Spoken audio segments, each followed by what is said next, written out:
Good morning, Malacañang Press Corps. Let's now have Presidential Spokesperson Salvador Panelo. Good morning, sir. Good morning to all of you. Questions, MPC? Christine, question? Sir, just on the budget, there are fears now that the 29 proposed budget won't be passed and it will be an reenacted budget next year. Is Malacañang doing anything to maybe prod its allies, the House, to at least make sure that the budget is passed? We're only speculating that it will not be passed. We have submitted a budget proposal, so it's the House call. But you're not, the palace is not doing anything to at least talk to them para ma-pass yung budget? Well, certainly. Yes. Who is talking with them, sir? Oh, the liaison officer. There is a liaison office between Malacañang and Congress. So what's the message of the palace to Congress right now? There's what again? So any message from the palace to Congress in the passage of this budget? Well, the House knows that this is the budget proposal of the palace. And so they will have to do their job. If there are questions on the budget, they will raise them and we will respond to them. So on the end of the palace, you're convinced that parang it's convinced that we're gonna pass this budget. Oh, of course. Follow-up, Henry Uri. Microphone, thank you. Secretary, follow-up sa budget. Sabi ni Congressman Andaya, House Majority Leader Rolando Andaya, kanya na delayed yung budget sa Congress is because meron daw pong, sabi niya, a number of very unusual belated requests by President Rodrigo Duterte and certain cabinet members, not pork insertions by member of the House of Representative. Hindi daw ho dahil sa pork barrel, kundi yung budget request mismo. Ang sabi niya, very unusual belated request by President Duterte. May ganito ho bang request ang Pangulo sa Kongreso? That is the perception of Secretary or Congressman Andaya. But any question regarding that, if raised, will be responded to by Budget Secretary Ben Jokno. So wala hong request ang Pangulo mismo sa Kongreso na budget. May binabanggit siya para daw po ito sa mga, specifically, pabahay sa mga sundalo. I think Budget Secretary Jokno will be more knowledgeable on that. Pero as far as the President is concerned, mayroon ba siya? If the President is instruction to Secretary Jokno as contained in the budget proposal, then that is the situation. Do you think President Duterte will do that? You know, I cannot be reading his mind. If he has that, then Secretary Jokno would know that. All right, thank you. Okay, may follow-up on budget? Other issue? No more? Okay. Please, CNN Philippines?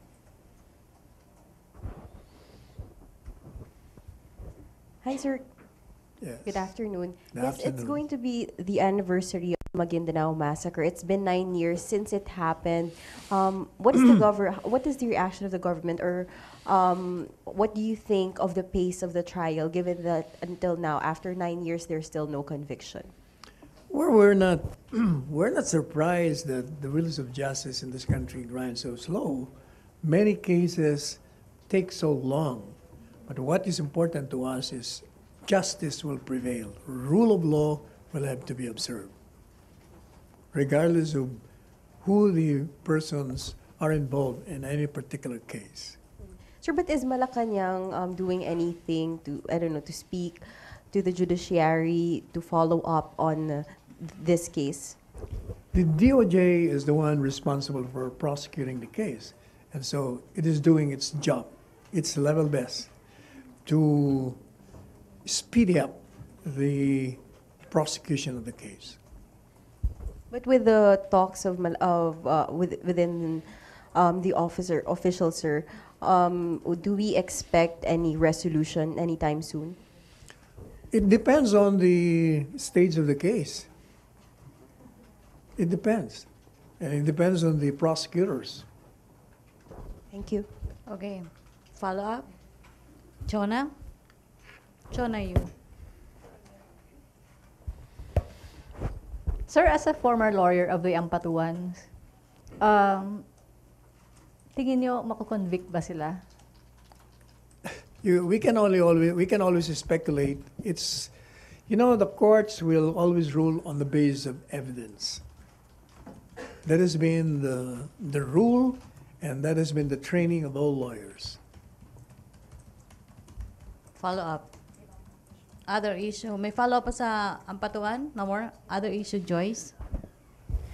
Sir, marami po yung nakapuna or nagsasabi na there could be a breach of protocol during the state visit of Chinese President Xi Jinping. Particularly, some netizens pointed out the placing of flags. An example would be, sir, yung honor guard daw po during the trooping is carrying the flag of China and not the presidential flag. Former Presidential Communications Undersecretary Manuel Quezon said the president, of course, can break any tradition, but there could be a dramatic statement. Was there a dramatic statement to the placing of the flags? Or The head of protocol, I was talking to him, and he said he would be issuing an official statement on the matter. Robert Borre. But sir, sa part po ng president, meron ba siyang order? Meron ba siyang any meaning to that? None that I know of. What I know is it's the protocol who will be explaining whether there is breach or not. And So- if there is a breach, why? But as of this point, we cannot categorically say that there is no breach of protocol. I'm not the protocol officer. It has to be Robert Borre who would be issuing an official statement on the matter. Within this day, sir, they will release I the think so statement. because I was talking to him yesterday and he said he would be issuing a statement. No nakausap niyo siya, sir, Yeah, hindi niya I sinabi talked to na him on the phone. Hindi Talk niya- to him. hindi niya po sinabi sa inyo, sir, na there is no breach of protocol. We didn't. I was asking any comment because you were asking, so I forwarded him. Please give any comment on this. Excuse me. And then his response is, we are investigating and we'll be issuing a statement. Okay, follow up. Other issue. May follow up sa other issue. Darrell. Hi, sir. Good morning. Morning. Sir, the palace released today the nomination paper of Senator Honasan as the next DICT Yes. secretary. May we know, sir, the primary consideration of the president for appointing him? Again, always the base of the president is trust and confidence and integrity So, and competence. does the palace believes that he is capable for Oh, the- definitely, definitely.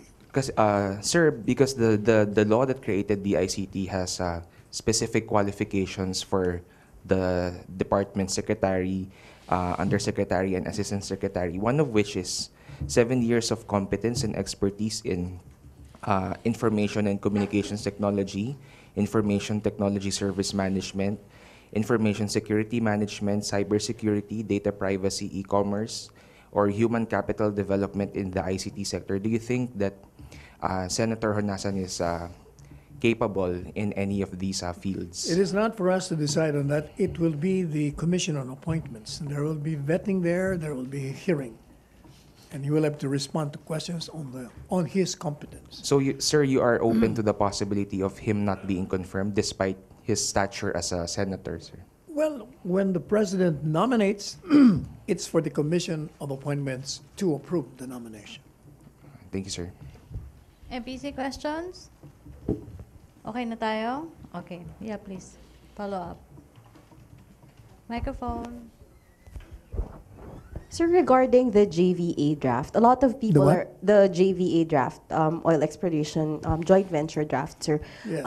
There are news reports and a lot of people are asking, bakit parang medyo elusive, sir, yung paglalabas ng JVA? Because yesterday there were reports na nagpiping-pong, DOE saying to get it from DFA, then DFA says you should get it from DOE. So why is the document very elusive and not readily available to the public? What I know is that yesterday was the last day, and they must have been very busy attending to the last day events. But as I said, we will be issuing that. In fact, I made a request already.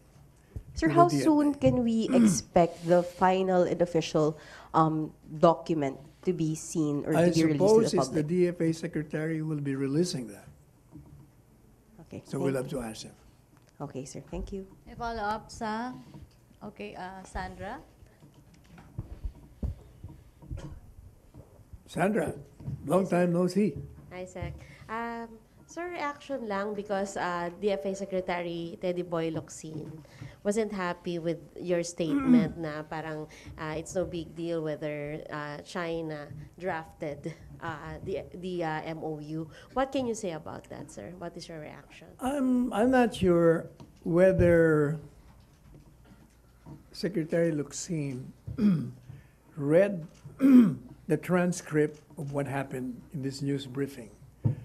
I also am not sure whether or not the writer of that story gave an accurate reporting of what I said.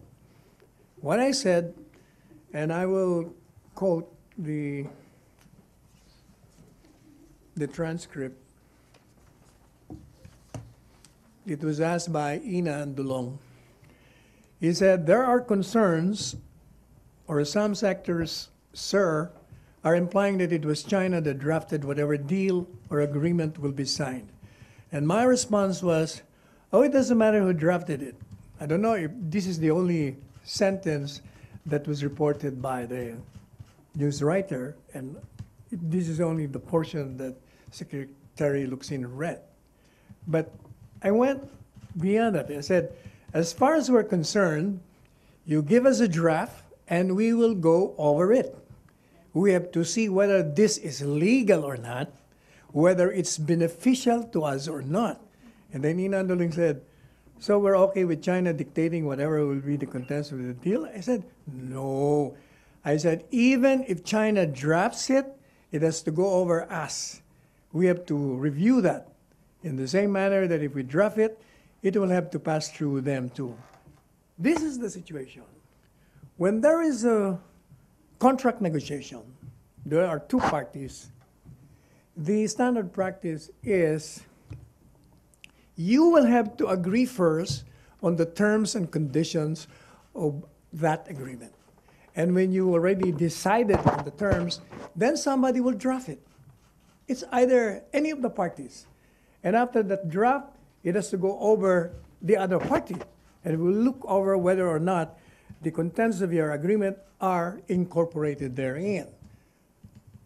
Otherwise, the party will object to that or will revise it until they reach an agreement on what exactly will be the final draft.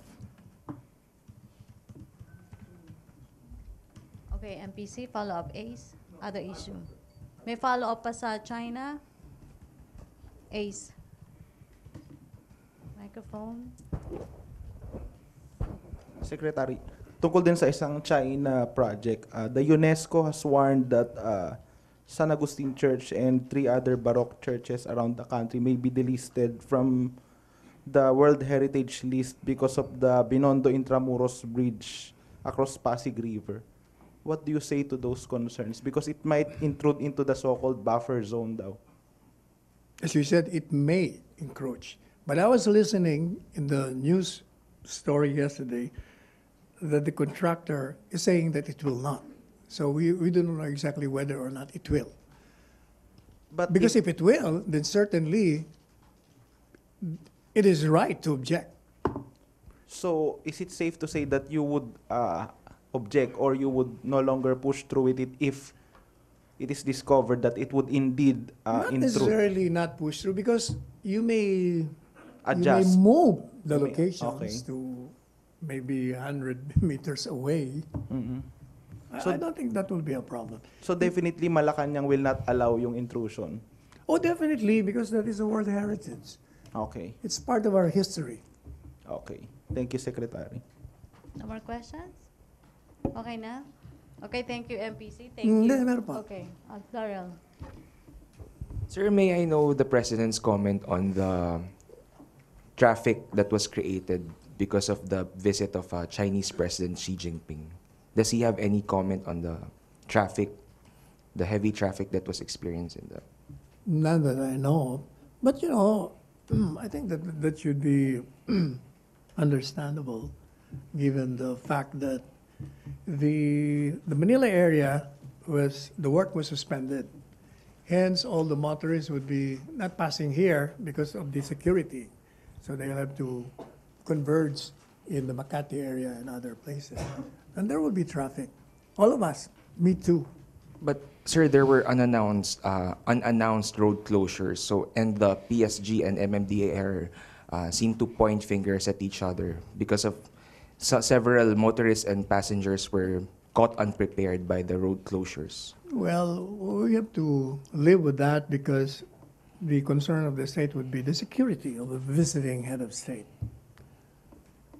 Okay, sir, because the president seemed to be irked by the traffic that was caused during the visit of Pope Francis. So, I guess if you compare the traffic yesterday or the other day as against the Pope's visit, there is a whale of a difference. That time really took us 6, 7, 8, 9, 10 hours. Not this one. This one about 2 hours only. okay, sir, Took thank me you. about that in coming here. MPC, no more? Okay na? Christine? Back to the budget. Senator Yes. Lacson is also saying na meron daw pork insertions. That's why na-delay sa House yung budget. Is the palace aware of this? And will you allow yung ganitong pork insertion sa budget? Of course, the Senate of the President is from the very start. It will never allow anything like that sort. But precisely, the proposal is being submitted to Congress, and it is the duty of Congress to go over it, examine it, and then raise objections, and it will not approve, So there are no pork insertions, sir, as far as the palace as is far as I concerned? know. Okay, sir. Okay. MPC? No more? Okay. Thank you, Thank you, Presidential thank you. Spokesperson Salvador Panelo. Thank you, MPC. Back to our main studio sa Radyo Pilipinas and People's Television Network.